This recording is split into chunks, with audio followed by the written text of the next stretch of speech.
당신이 100만원 투자하면 회사가 50만원 넣어줄게. 그래서 만약에 당신이 안 준비 안 하면 우리는 안 해줘. 대신에 60세까지 못 찾아. 그렇게 법을 만들었습니다. 그래서 저도 노후준비 강의하는데 한국은 은퇴를 1년 난 것부터 시작하자는 거예요. 이미 늦었죠.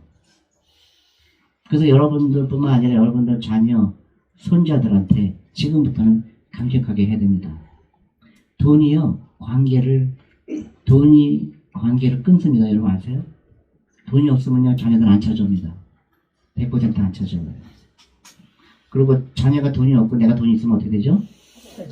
뺏으러 오죠. 강도로 변합니다. 그럼 어떻게 돼요? 같이 부자가 돼야죠. 그래서 유태인들은 같이 부자가 돼요.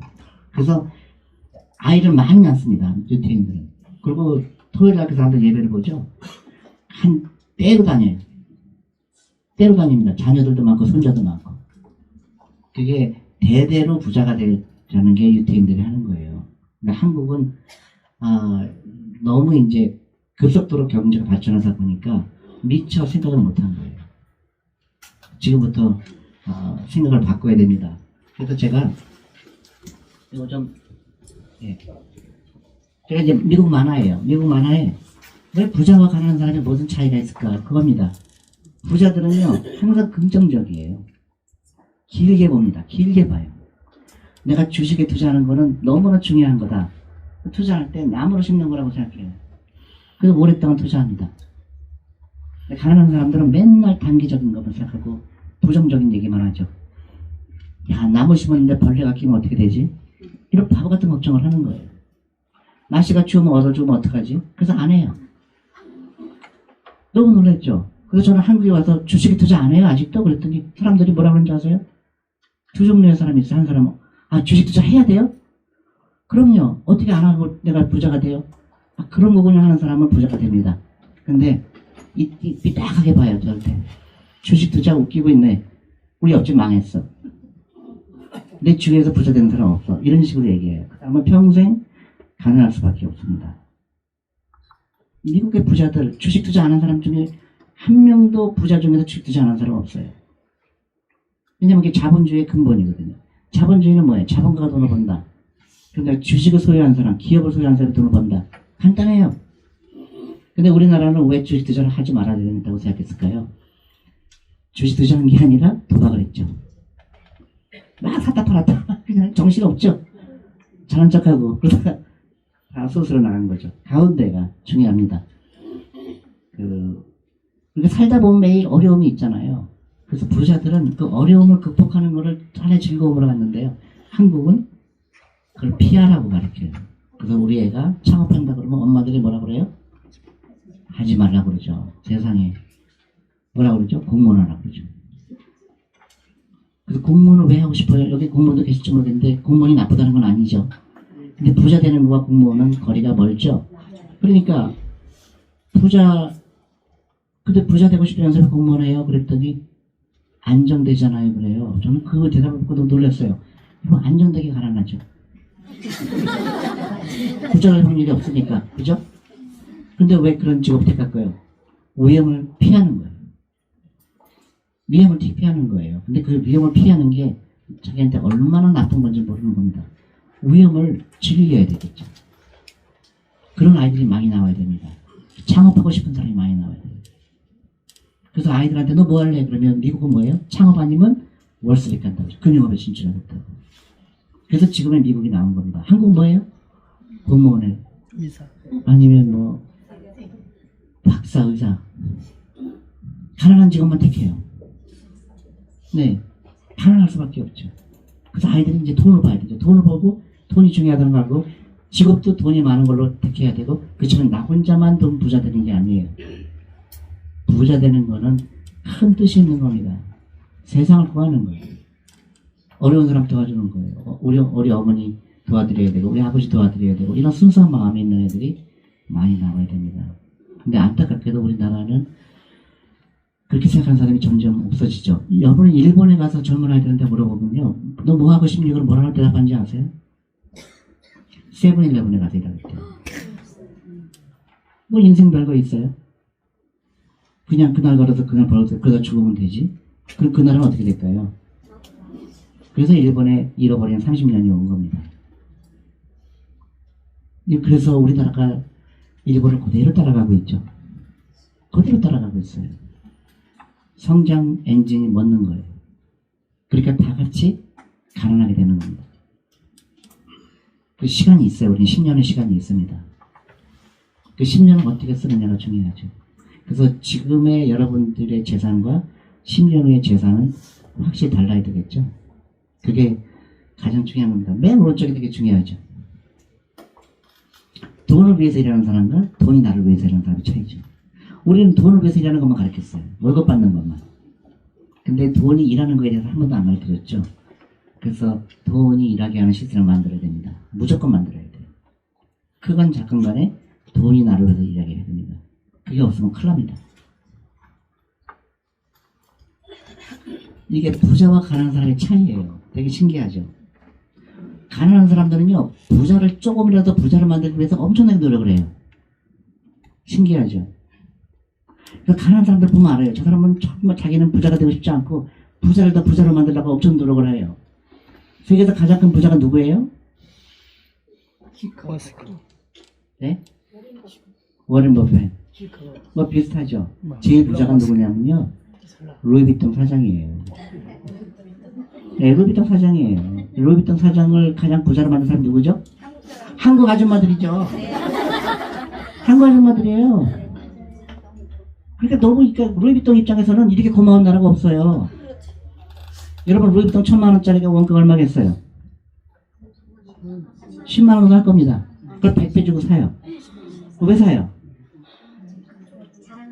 정신병자죠. 정신병자죠. 그걸 왜 사요? 샤넬을 왜 삽니까? 샤넬은 똑똑하죠. 아주 똑똑하죠. 이 멍청한 아줌마들이 한국에 많잖아요. 그러니까 무슨 전략을 쓸까요? 아무나 못 사게 만들어요. 한정판을 만듭니다. 그럼 막 물건 사면서도 고마워해요. 멍청하니까, 정신병자니까. 그래놓고 또 가격을 슬그머시 올립니다. 그러니까 아, 내가 3개월 전에 사기 잘했어. 그게 병이 걸린 거예요. 이 한국의 심각한 병입니다. 그래서 또 앞으로는 돈을 위해서 일하지 말고 돈이 나를 위해서 일해야 되겠죠. 그걸 실천해야 됩니다. 무조건 실천해야 되고요. 복리를 이해해야 되고요. 그래서 왜냐면 자본의 증가 속도가 내 노동의 증가 속도보다 훨씬 빨라요. 여러분, 월급 올라가는 거는 굉장히 느립니다. 그렇지만 내 투자 소득이 올라가는 거는요, 훨씬 빠르죠. 그렇기 때문에 내가 끊임없이 투자를 해야 되는 이유입니다. 그래서 복리의 마법 들어보셨어요? 네. 이 복리의 마법이 무섭죠. 그래서 제가 퀴즈를 냅니다. 여러분들, 내가 오늘 10억을 다 드린다고 가정하고요. 그거를 가져가든지 아니면 다른 초이스는 오늘 100원으로 시작해서 내일 오시면 200원, 이틀 있다 오면 400원, 800원 해서 30일 되는 날 드리겠다. 그러면 여러분 어느 어떻게 하시겠어요? 2번이요. 2번. 유튜브 보신 분.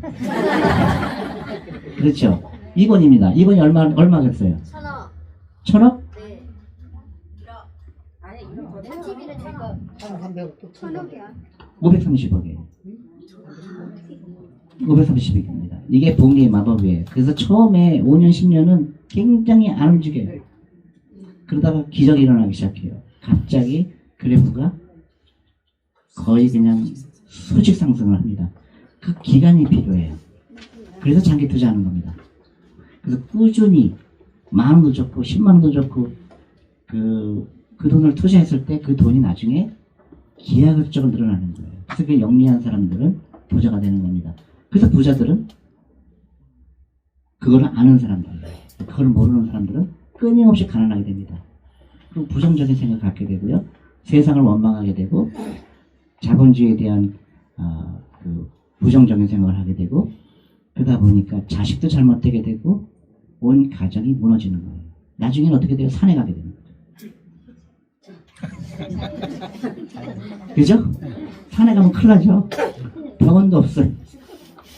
그럼 헬리콥터가 와야 됩니다. 그럼 헬리콥터가 올까요? 안 올까요? 돈이 없기 때문에 안 오죠. 그래서 이 워런 버핏 얼굴이에요. 이 사람이 그 가장 큰 부자 중에 하나죠. 이 사람이 뭐 한 얘기 뭐냐면, 누군가 당신의 노를 위해서 누군가 일하지 않는다 그러면 당신은 평생 일을 그만두지 못한다는 거예요. 가장 중요한 거죠. 그 투자 자산이 있어야 된다. 그죠? 그러니까 이 생각이 중요하죠. 그래서 네 가지입니다, 여러분. 부자가 안 되는, 제가 한국 사람들이 부자가 안 되는 네 가지예요. 여러분, 자녀가 있거나 손녀가 있거나 사교육 당장으로 끊어야 돼요. 오늘 학원에 가셔서 내일부터 안 나온다고 그래야 돼요. 그러면 아마 그 학원에서 그렇게 얘기할 거예요. 실제로 많은 사람들이 학원에 갔는데 저한테 얘기하더라고요. 혹시 존리 강연 들으셨어요? 근데 그 사람 말 들으면 큰일 납니다. 나라 망쳐요. 당신 아들이 공부 못하면 어떡하려고요? 그러니까 흔들리죠. 그러면 이제 10살짜리 아이한테 15살 아이가 풀어야 되는 문제를 풀게 합니다. 빵점 나오겠죠. 그럼 엄마가 불안하죠. 그럼 어떻게 해요? 등록을 하나 더 하고 나와요. 확고하지 않으면 안 돼요. 확고해야 돼요. 라이프 스타일 바꾸는 거는 적당히가 아니에요. 완전히 끊어버리는 거예요. 우리 아이를 공부 못하게 해야 돼요. 왜 공부 못하게 될까요? 공부를 정말 잘하는 아이들은요, 공부 못하게 하면 공부를 더 잘해요. 공부 못하는 애들은 과외를 끊으면요, 그것보다 더 잘하고요, 그 다음에 훨씬 더 큰 부자가 될 수가 있습니다. 애들은 잠을 많이 재워야 돼요. 잠을 많이 재워야 됩니다. 하루에 9시간씩 자야 돼요. 그러면 행복합니다. 길거리 애들이 많아야 되는데 저는 길거리 애들이 없어요. 전부 노인네들이 없어요. 학원 가 있기 때문에. 그 다음에 자동차 없애야 됩니다. 서울에서 자동차가 필요가 없죠. 근데 자동차를 다 몰고 와요. 너무 신기해요. 자동차가 나를 가난하게 만드는 게 1등 공신이에요. 한 달에 100만원, 200만원 들어갑니다. 자동차 없애야 돼요. 어떤 사람이 그래요. 자동차가 있어야 돼요. 왜? 놀러 갈 때 자동차가 있어요. 세상에. 놀러 가지 않아서 좋잖아요. 놀러 가면 안 됩니다. 정말이에요. 저는 한국에서 너무 놀랐어요. 전 한국에 온 지 10년 됐는데요. 저는 여행을 안 가요. 해외는 안 갑니다. 왜냐? 돈이 너무 아깝고요. 그 다음에 인천공항에 갔을 때 줄이 너무 길어요. 그리고 일본에 우동 사 먹으러 일본 가는 사람들 미치는 거예요. 일본에 왜 가요? 그랬더니 저번 달에 갔는데 일본 또 간대요. 왜요? 그랬더니 그 우동이 너무 맛있어요. 미쳤구나. 네, 다 정신병이 드는 거예요. 어떻게 하면 빨리 가난해질까? 그 다음에 이제 보험을 다 들어요. 보험. 잘못된 보험을. 근데 보험 때문에 또 몇십만 원 내요. 대부분 잘못된 겁니다. 마지막에 라이프 스타일이죠. 라이프 스타일이 어떤 거죠? 가난하게 보여야 돼요. 부자처럼 보이면 안 됩니다. 부자들은 가난하게 보여요. 근데 가난한 사람 부자처럼 보입니다. 왜냐, 가난한 사람들은 자기가 가난한 거 들킬까봐 백을 사고요, 과시를 하고 싶어요. 근데 돈이 있는 사람은요, 그럴 필요가 없어요. 그래서 여러분 명동에 가면 중국 사람들 있잖아요. 제가 다 압니다. 저 사람 부자인지 가난한지. 가난한 사람들은요, 샤넬 백 다니는 것 같은 사람 100% 가난합니다. 가끔 잠옷 입고 다니는 사람들이 있어요. 옷이 하나예요. 그 부자예요. 그렇다고 뭐 여러분들도 잠옷 입고 다닐 필요는 없어요. 그렇지만 저는 백화점 가본 적이 굉장히 오래됐습니다.